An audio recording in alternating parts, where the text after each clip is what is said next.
અમદાવાદમાં સોમવારે અગનગોળા વરસતા હોય તેવી ગરમીનો અનુભવ થયો હતો. સોમવારે રાજકોટમાં 46.2 ડિગ્રી સાથે 133 વર્ષ બાદ એપ્રિલ માસનો રેકોર્ડ ગરમીએ તોડ્યો હતો. બીજી તરફ અમદાવાદમાં 44 ડિગ્રી સાથે એપ્રિલમાં છેલ્લા 10 વર્ષનું સૌથી વધુ તાપમાન નોંધાયું હતું. આગામી 3 દિવસ તાપમાનમાં ફેરફારની સંભાવના નહીવત રહેવાની હવામાન વિભાગ દ્વારા આગાહી કરવામાં આવી છે.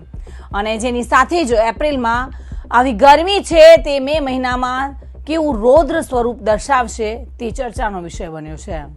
અનેક વિક્રમો તોડતી અગન વર્ષાની સત્તાવાર વિગત મુજબ 20 લાખની વસ્તી ધરાવતા રાજકોટમાં એપ્રિલ માસમાં 21મી સદીની શરૂઆત પહેલાના 110 વર્ષમાં ક્યારેય 44 સેલ્સિયસને પાર થયું નથી.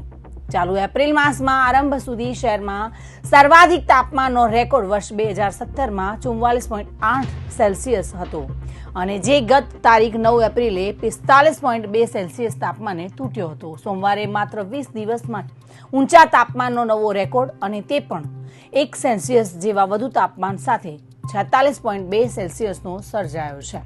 ગંભીર બાબત એ છે કે ઊંચું તાપમાન એપ્રિલના છેલ્લા વીકમાં નોંધાવાને બદલે આ વર્ષે શરૂઆતમાં જ નોંધાઈ ગયું છે.